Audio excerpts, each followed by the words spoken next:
Hello, my name is Stephen York. I'm the pastor of the Stonington United Methodist Church in Stonington, Maine, a church of open hearts, open minds, and open doors. I'm preaching this week on Jesus, justice, and hope. Justice in the Old Testament was understood to mean two things. First, that people receive that which is right and do them.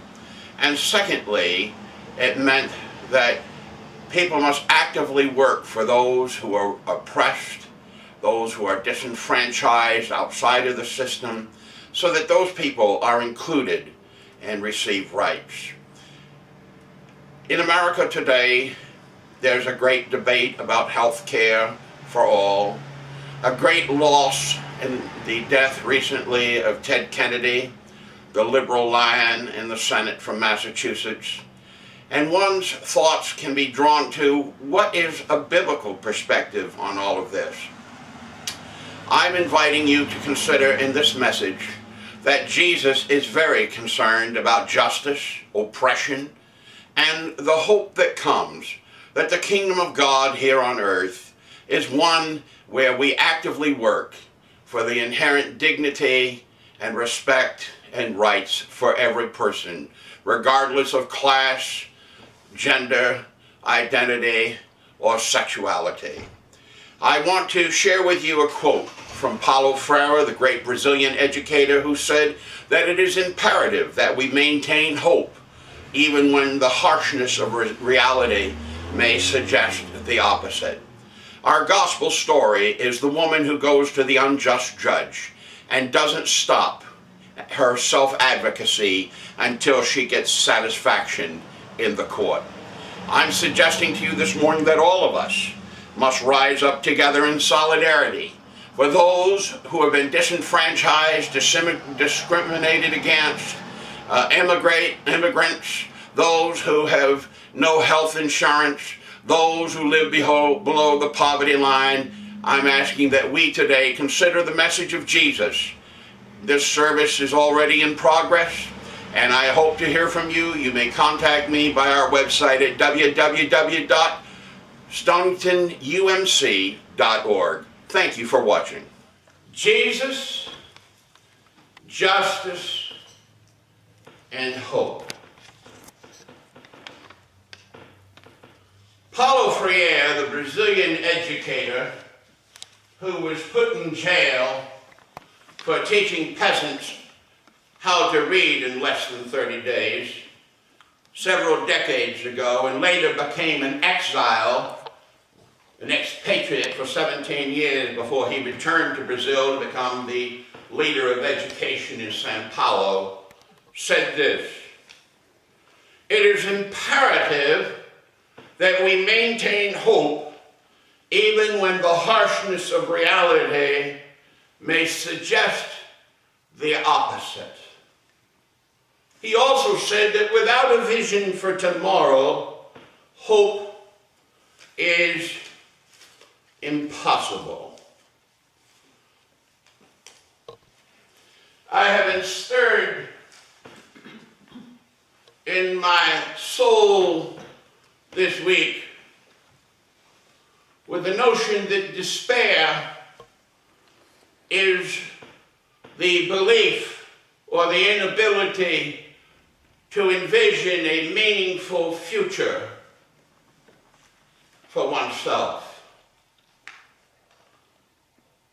And across our culture today, there are great needs.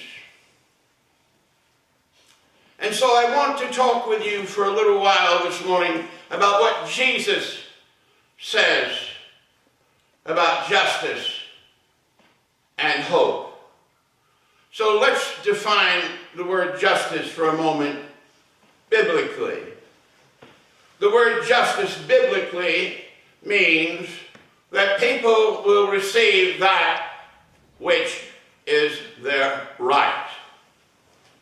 It is also translated in the New Testament as righteousness or righteous. Justice in the Old Testament and the New Testament, from a biblical sense, not only means that people receive what is their due, but specifically there is meaning in the word that it is required of us to actively work for justice on the behalf of those who suffer from injustice. So that in a biblical sense, when Jesus talks about justice and the unjust judge, he's not just talking about the fact that somebody had a bad judge that she was facing, and so therefore there needed to be some advocacy, self-advocacy, but actually he was critiquing a system that was unjust.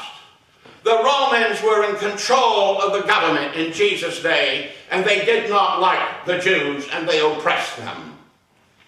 As we sang hymns and listened to hymns this morning, such as "How Firm a Foundation, Ye Saints of the Lord," and the hope that is within that hymn, and then listening to the choir sing, "We Shall Overcome," the thought crossed my mind this morning as I was listening to the choir that perhaps someone is sitting here thinking, why are we singing "We Shall Overcome" today? It's not Martin Luther King Sunday. I'm so glad you asked that question.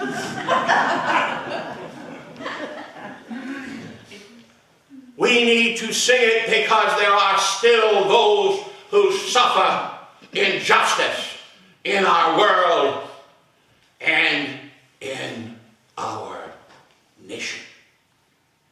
And once a year is not enough to remember that Jesus stood for justice, and that justice and the hope for justice lies within the human soul. The story that Jesus told is everyone's nightmare. It's a nightmare to have to go to court anyway.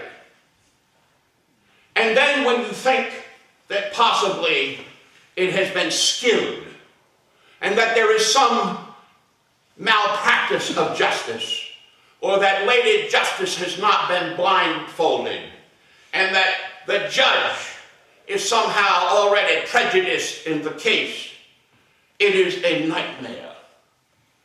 The very idea of what it costs to go to court or to advocate for oneself is financially extraordinary in our times. So Jesus tells a story, and he says, a woman has an opponent. She's a widow. And somehow this opponent has taken advantage of her. And somehow within her, she has the tenacity and the endurance to keep going back to this unjust judge and saying, I want what comes to me. That story, along with the hymns, were the spirit that informed the civil rights movement in our nation and continue to inspire us to those words which we use when we pledge to that flag in our nation. One nation under God, indivisible, with liberty and justice for all. That's the pledge we make to each other and to ourselves when we pledge.